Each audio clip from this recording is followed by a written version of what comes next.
സുന്ദരികളായ വേലക്കാരികളെ മാത്രം വീട്ടിലേക്ക് സെലക്ട് ചെയ്യുന്ന ഒരു മുതലാളി. പക്ഷെ ഇവരെ സെലക്ട് ചെയ്യുന്നത് വീട്ടിലെ പണിക്ക് വേണ്ടിയല്ല, മുതലാളിക്ക് വേണ്ടിയാണ്. മുതലാളിയമ്മ അറിയാതെ മുതലാളി പല കാര്യങ്ങളും ഇവരെ വെച്ച് ചെയ്യും. അപ്പൊ പറഞ്ഞു വന്നത് 2024 ഇറങ്ങിയ കാറ്റസ് എന്ന മൂവിയെ പറ്റിയാണ്. മൂവി തുടങ്ങുമ്പോൾ തന്നെ നമ്മളൊരു പെൺകുട്ടിയാണ് കാണിക്കുന്നത്. ഇവളുടെ പേരാണ് കമീന. ഇവള് മൊത്തത്തിൽ റെഡിയായി അവള് ടൗണിലേക്ക് പോകാൻ നിൽക്കുന്നതാണ് നമ്മളെ കാണിക്കുന്നത്. കാരണം ടൗണിലെ ഒരു വലിയ മാൻഷനിൽ ഇവൾക്ക് വേലക്കാരിയായി ജോലി കിട്ടിയിട്ടുണ്ട്. അങ്ങനെ അവൾ ഇറങ്ങാനെ തുടങ്ങുമ്പോഴാണ് അവിടേക്ക് ഒരു പൈത്തൺ പാമ്പ് വരുന്നത്. ആ പാമ്പ് അവളുടെ വീടിനകത്തേക്ക് കയറും. പക്ഷെ ഇവൾക്കാണെങ്കിലോ ഒരു പേടിയും കൂടാതെ ആ പാമ്പിനെ അവളെ പിടിച്ച് അവിടെയുള്ളൊരു പെട്ടിയുടെ അകത്തേക്ക് ഇടും. അങ്ങനെ അവളെ മാൻഷനിലെത്തും. അവിടെ എത്തുമ്പോൾ അവിടെയുള്ളൊരു വേലക്കാരി ഇവളെ അവിടെയുള്ള കാര്യങ്ങളെല്ലാം പഠിപ്പിച്ചു കൊടുക്കും. അവിടെയുള്ള ഓണറിന്റെ ക്യാരക്ടറും പുള്ളിക്ക് ഇഷ്ടപ്പെട്ടതും ഇഷ്ടപ്പെടാത്തതുമായിട്ടുള്ള കാര്യങ്ങളെല്ലാം പറഞ്ഞു കൊടുക്കും. ഈ ടൈമിൽ ഓണറായിട്ടുള്ള അലക്സും അവന്റെ വൈഫും തമ്മിൽ കാര്യങ്ങളൊക്കെ നടത്തിക്കൊണ്ടിരിക്കുകയായിരുന്നു. കുറച്ച് കഴിയുമ്പോൾ വൈഫ് പുറത്തേക്ക് ഇറങ്ങി വന്നിട്ട് ഇതാരാണെന്ന് ചോദിക്കും. ഇത് പുതിയ വേലക്കാരിയായിട്ടുള്ള കമീനയാണെന്ന് മറ്റേ വേലക്കാരി പറയും. ഇതേ ടൈമിൽ അലക്സ് കമീനെ ഒന്ന് നോക്കുന്നുമുണ്ടായിരുന്നു. പോകുന്ന വഴി മറ്റേ വേലക്കാരി കമീനയോട് കാര്യങ്ങളെല്ലാം പറഞ്ഞു കൊടുക്കും. ആ വേലക്കാരിയുടെ പേര് അന്യ എന്നാണ്. പോകുന്ന വഴി പറയും ഇവിടെ പാമ്പുകളെ വളർത്തുന്നുണ്ടെന്നും പക്ഷെ അതിനെയെല്ലാം മുതലാളിയമ്മയ്ക്ക് പേടിയാണെന്നും. അങ്ങനെ അന്യ കമീനയും വിളിച്ചുകൊണ്ട് വേലക്കാരികൾക്ക് താമസിക്കാനുള്ള റൂമിലേക്ക് പോകും. അവിടെ വെച്ചാണ് ഇസബൽ എന്ന പെൺകുട്ടിയെ കമീന കണ്ടുമുട്ടുന്നത്. അതോടൊപ്പം അവിടെ ഒരു മാലയും കമീന കാണും. ഇസബൽ പറയും പണ്ട് ഇവിടുള്ള മൊണീക്ക എന്ന വേലക്കാരിയുടെ മാലയായിരുന്നു അതെന്ന്. അങ്ങനെ പിറ്റേ ദിവസം തൊട്ട് കമീന ജോലിക്ക് കയറും. അവള് ജോലി ചെയ്യുമ്പോഴെല്ലാം അലക്സ് ഒന്ന് അവളെ നോട്ടമിടുന്നുണ്ടായിരുന്നു. അലക്സ് അവളുടെ അടുത്തേക്ക് വന്നിട്ട് അവൾക്കൊരു ബിയർ എടുത്തുകൊണ്ടുവരാൻ അവളോട് പറയും. പക്ഷെ ആ ബിയർ കൊണ്ടുവരുന്നതാണെങ്കിലോ അന്യായിരുന്നു. അന്യ അത് എടുത്തുകൊണ്ട് വന്നപ്പോൾ അലക്സിന് അത് ഒട്ടും ഇഷ്ടപ്പെട്ടില്ല. അങ്ങനെയൊക്കെ ആണെങ്കിലും അലക്സ് അവളുമായിട്ട് കാര്യങ്ങൾ നടത്തുന്നുണ്ട്. ഇതിൽ നമുക്ക് പിടികിട്ടും അലക്സ് ഈ വീട്ടിലുള്ള എല്ലാ വേലക്കാരികളെയും വിളിച്ചിട്ട് ഇതുപോലെ പരിപാടി നടത്താറുണ്ടെന്നുള്ളത്. അങ്ങനെ കുറച്ച് കഴിയുമ്പോൾ ഇസബലും കമീനയും സംസാരിച്ചുകൊണ്ടിരിക്കും. അപ്പോഴാണ് അവിടേക്ക് റോബർട്ട് എന്ന ഇസബലിയുടെ കാമുകൻ എത്തുന്നത്. അങ്ങനെ കാമുകനെ പറ്റി ഇസബല് കമീനയോട് കുറെ കാര്യങ്ങൾ പറയുകയും ചെയ്യും. കുറച്ച് കഴിയുമ്പോൾ ഇസബലും റോബർട്ടും തമ്മിൽ കാര്യങ്ങൾ നടത്തുന്നുമുണ്ട്. അങ്ങനെ കുറച്ച് കഴിയുമ്പോൾ മുതലാളിയമ്മയും കമീനയും ഒക്കെ സംസാരിച്ചുകൊണ്ടിരിക്കും. അലക്സ് ആണെങ്കിൽ അവിടെ കുളിച്ചുകൊണ്ടും ഇരിക്കും. അലക്സിനാണെങ്കിൽ കമീനയെ ചെറിയ നോട്ടവുമുണ്ട്. അപ്പോഴാണ് മുതലാളിയമ്മ പറയുന്നത് വേലക്കാരികളെ ആരെയും പൂളിൽ ഇറക്കില്ല എന്നും അവരെ ഇറക്കുന്നത് ഇഷ്ടമല്ല എന്നും.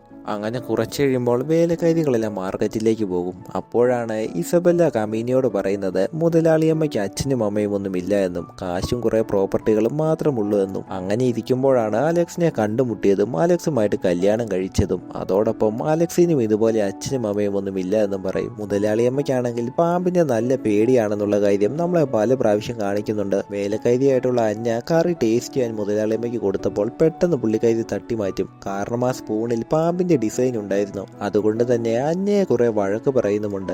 പിന്നീട് നമ്മളെ കാണിക്കുന്നത് അലക്സ് വീണ്ടും കമീനയെ നോട്ടമിടുന്നതാണ്. അലക്സ് പലപ്പോഴായിട്ടും അവളെ നോട്ടമിടുന്നുണ്ട്. ഒരിക്കൽ രാത്രി അവൾ അടുക്കളയിൽ കയറി കഴിച്ചുകൊണ്ടിരിക്കുമ്പോഴാണ് അലക്സ് അവിടേക്ക് എത്തുന്നത്. അവളെ ഒന്ന് വളയ്ക്കാൻ നോക്കുമെങ്കിലും അപ്പോൾ അവിടേക്ക് അന്യ കയറി വരും. പിന്നീട് ഒരിക്കൽ അലക്സ് പൂളിന്റെ അവിടെ പോയിരിക്കും. അപ്പോഴാണ് കമീന അവിടേക്ക് എത്തുന്നത്. അലക്സ് കമീനയോട് പറയും പൂളിലേക്ക് എടുത്ത് ചാടാൻ.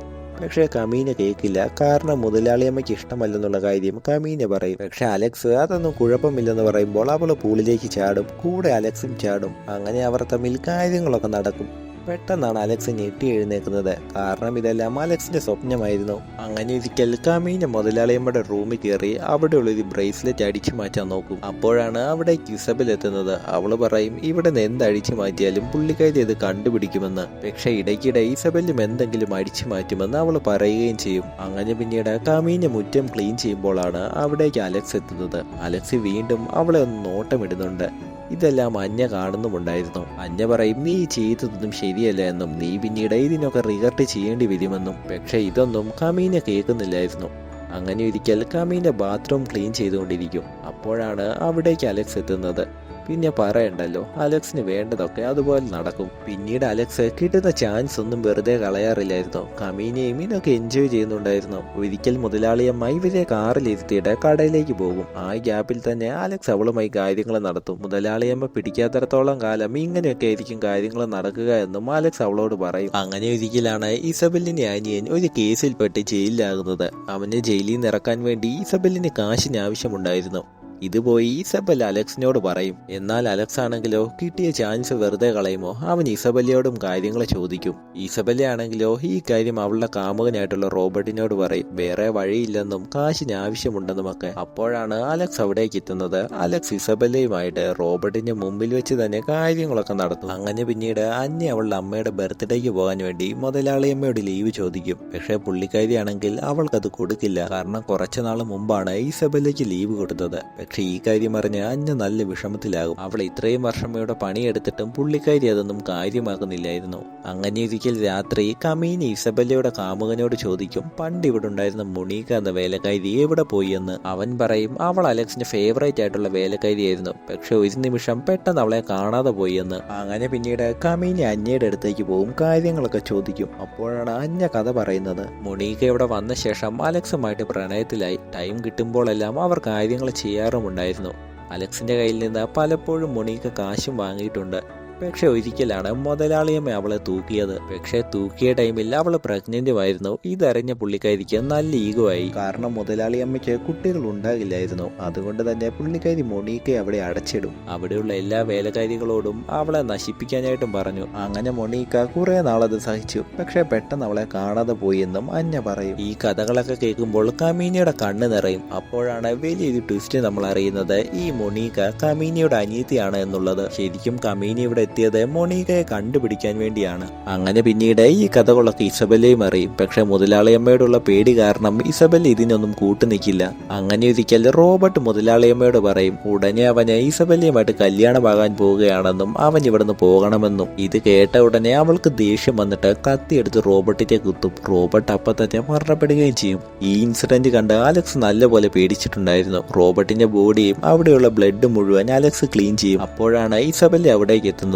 റോബർട്ട് പറയും അലക്സ് ഇവിടുന്ന് പണി മതിയാക്കി പോയി എന്ന്. ഇത് കേട്ട ഇസബെല്ലയ്ക്ക് നല്ല വിഷമമാകും. ഇസബെല്ല അവിടെ മുഴുവൻ അലക്സിനെ അന്വേഷിക്കും. അവനെ കണ്ടുപിടിക്കാൻ പറ്റില്ല. അപ്പോഴാണ് രാത്രി അവളൊന്ന് വിളിച്ചു നോക്കുന്നത്. നോക്കുമ്പോഴോ അവിടെ അലക്സിന്റെ ഫോൺ കിടപ്പുണ്ടായിരുന്നു. അതിലാണെങ്കിൽ ബ്ലഡും പറ്റിയിട്ടുണ്ടായിരുന്നു. അലക്സ് മരണപ്പെട്ടു എന്നുള്ള കാര്യം ഇസബെല്ലയ്ക്കും കമീനിക്കും പിടികിട്ടും. അങ്ങനെ പിന്നീട് അന്യ പാലിൽ വിഷം ചേർത്ത് മുതലാളിയമ്മ കൊല്ലാൻ നോക്കും. പക്ഷെ പുള്ളിക്കാരിയാണെങ്കിൽ ആ പാല് കുടിക്കില്ല, അത് തട്ടി മാറ്റും. അതേ ടൈമിൽ ഇവിടെ അലക്സും കമീനിയും കാര്യങ്ങളൊക്കെ നടത്തിക്കൊണ്ടിരിക്കുകയായിരുന്നു. അങ്ങനെ കുറച്ചു ദിവസം കഴിഞ്ഞു പോകും. അപ്പോഴാണ് മുതലാളിയമ്മ കമീനിയോട് പറയുന്നത് നിങ്ങൾ തമ്മിലുള്ള റിലേഷന്റെ കാര്യം എനിക്കറിയാമെന്ന്. അതുമാത്രമല്ല അലക്സിനെ ഇതിനു വേണ്ടി പറഞ്ഞു വിട്ടതും പുള്ളിക്കാരിയാണെന്നുള്ളത്. അലക്സ് പുള്ളിക്കാരിയുടെ ഒരു പെറ്റാണെന്നും പറയും. എന്നിട്ട് പുള്ളിക്കാരി കമീനിയെ അടിക്കും. നമ്മളോർക്കും അവളെ കൊലപ്പെടുത്തുമെന്ന്. പുള്ളിക്കാരിയാണെങ്കിൽ കമീനിയുമായിട്ട് കാര്യങ്ങളൊക്കെ നടത്തും. അതുമാത്രമല്ല അലക്സും അവിടേക്ക് എത്തും. അലക്സ് അവളെ രക്ഷപ്പെടുത്തുമെന്ന് ഓർക്കും. നോക്കുമ്പോഴോ ഇവർ 3 പേരും കൂടി കാര്യങ്ങൾ നടത്തും. ഇതെന്തൊക്കെയാണ് ഈ നടക്കുന്നതെന്ന് നമുക്ക് പിടികിട്ടില്ല. കുറച്ചു കഴിഞ്ഞ് ബോധം വീഴുമ്പോഴോ അലക്സിനെയും മുതലാളിയമ്മയുടെയും കൈ കെട്ടിയിട്ടേക്കുന്നു. എന്നിട്ട് കമീന ബ്രേസ്ലെറ്റ് കാണിച്ചിട്ട് മൊണീക്കയെ പറ്റിയുള്ള കാര്യങ്ങളൊക്കെ ചോദിക്കും. അപ്പോഴാണ് അവർ പറയുന്നത് മൊണീക്ക മരണപ്പെട്ടു എന്നുള്ളത്. ഇത് കേട്ട കമീനയ്ക്ക് നല്ല ദേഷ്യം വരും. പക്ഷെ ആ ടൈമിൽ അലക്സ് കയറും പൊട്ടിച്ചു എന്ന് കമീനയെ തല്ലാനായിട്ട് തുടങ്ങും. പക്ഷെ ഇതേ ടൈമിൽ തന്നെ മറ്റു വേലക്കാരികളും വന്ന് അലക്സിനെ അടിക്കും. അപ്പോഴാണ് മുതലാളിയമ്മ അവിടെ നിന്ന് എഴുന്നേറ്റ് ഓടുന്നത്. പക്ഷെ പുള്ളിക്കാരി ചെന്ന് പെട്ടതോ ആ പാമ്പിന്റെ റൂമിൽ. അവിടെ കിടന്ന് പുള്ളിക്കാരി പേടിക്കാനായിട്ട് തുടങ്ങും. അപ്പോഴാണ് അവിടേക്ക് കമീനയും മറ്റു വേലക്കാരികളും എത്തുന്നത്. അങ്ങനെ അലക്സമ്മ മുതലാളിയമ്മയും അവിടെ വെച്ച് മരണപ്പെടും. അങ്ങനെ ഒടുവിൽ ഇവർക്ക് ഫ്രീഡം കിട്ടും. ഇവരോട് ഇറങ്ങല്ലെന്ന് പറഞ്ഞ സ്വിമ്മിംഗ് പൂളിൽ ഇവർ 3 പേരും ഇറങ്ങി കുളിക്കാനായി തുടങ്ങും. അങ്ങനെ ഇവിടം കൊണ്ട് ഈ മൂവിയും തീരും.